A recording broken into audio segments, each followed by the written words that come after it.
Humans, the most baffling species in the galaxy.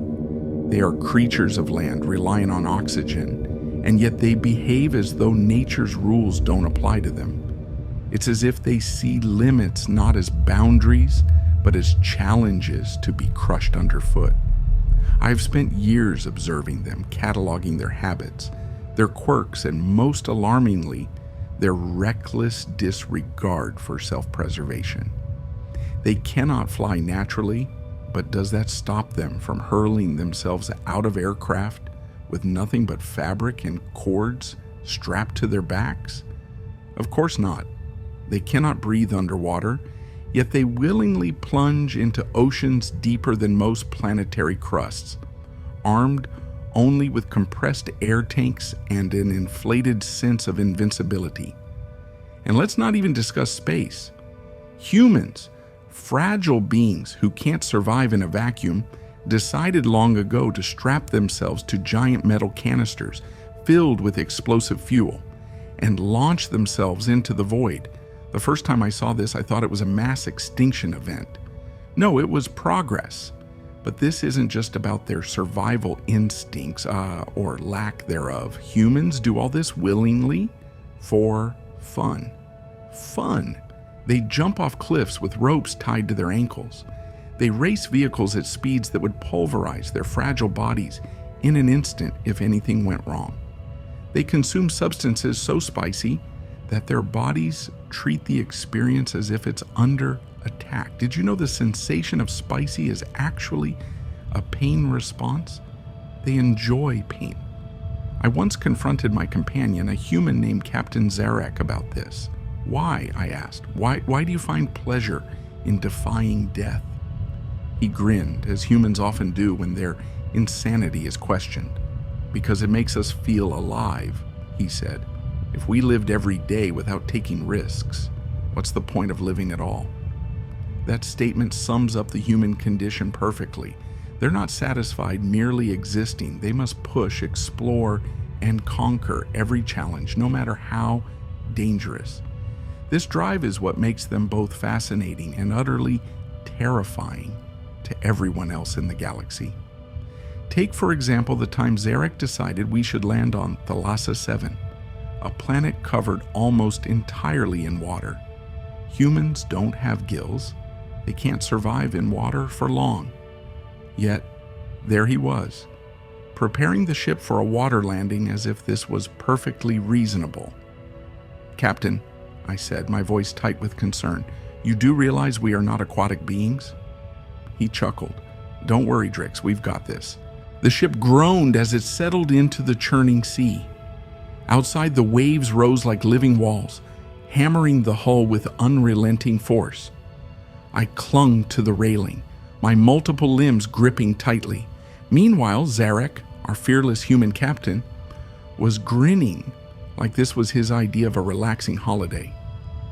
"Captain," I said, trying to keep my voice steady, "this planet's oceans are completely uncharted.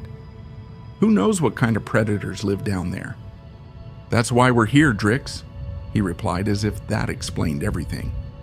"Someone has to figure it out." Before I could object, Zarek was already pulling out the exploration gear. "This wasn't your standard reconnaissance mission."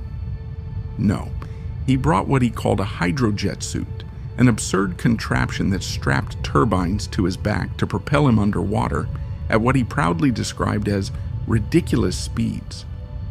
"Captain," I began, "this device is reckless. You'll be a moving buffet for whatever lives down there." He laughed, securing his helmet. "That's what the plasma spears are for." Oh yes, plasma spears. Because when you're diving into alien waters filled with unknown predators, obviously the solution is to carry a glowing stick that screams, "Eat me." One by one, the human crew suited up. They looked like a squad of daredevils preparing for a gladiatorial match. Zarek turned to me, holding out an extra suit. "You coming, Drix?" I stared at him aghast. "Absolutely not. Someone has to stay alive to record your obituary."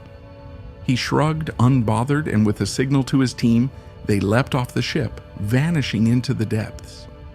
I watched on the monitors as their lights flickered in the murky blue, illuminating the strange and surreal world beneath the surface. At first, everything seemed calm. Schools of translucent creatures swam past, their bodies glowing faintly in the darkness.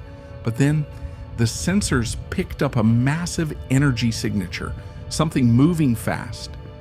A shadow loomed on the screen, long, sinuous, and equipped with rows of bioluminescent fins that pulsed like warning lights. Whatever it was bigger than our ship. "Captain," I said into the comms, my voice rising, "there's something heading your way." "Relax, Drix," he replied casually, as if a Leviathan wasn't about to turn him into lunch. "We've got it under control." I watched in horror as the humans formed a defensive formation, their plasma spears lighting up like tiny stars in the dark water. The creature lunged, its maw opening wide enough to swallow a shuttle. Zarek propelled himself upward, narrowly dodging the beast's jaws, while his team darted around it like synchronized swimmers. The fight was nothing short of madness. Harpoons bounced off its armored hide, and the beast retaliated with sweeping strikes of its tail that sent shockwaves through the water. One of the divers was thrown into a coral outcrop, their suits sparking ominously. "Captain, abort!" I yelled. "Get out of there!" But Zarek wouldn't hear of it. Instead, he activated the turbines on his Hydrojet suit, shooting straight toward the creature's head. At the last moment, he jabbed his plasma spear into one of its glowing fins. The beast let out a thunderous, reverberating screech that shook the monitors. With a final enraged thrash, the creature retreated into the depths, leaving a trail of bioluminescent blood in its wake. The humans surfaced shortly after, gasping for air and laughing as if they'd just played a particularly exhilarating game of capture the flag. I couldn't hold back anymore. "Are you out of your minds?" I shouted as they climbed aboard. "You could have been killed. Do you even understand the risks you're taking?" Zarek pulled off his helmet, shaking out his damp hair. "That's the thing, Drix," he said with that infuriating grin. "If we didn't take risks, we'd never discover anything new.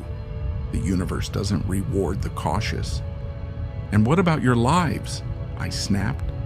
"What happens when one of you doesn't make it back?" Zarek paused, his expression softening. "Then we'll know. We gave everything to something bigger than ourselves." I stared at him, at all of them, and for a moment I almost envied their courage, or maybe their stupidity, because as reckless as they were, there was something undeniably inspiring about their unyielding desire to dive headfirst into the unknown. Dreaming of more? Subscribe to keep the magic of bedtime stories close at hand.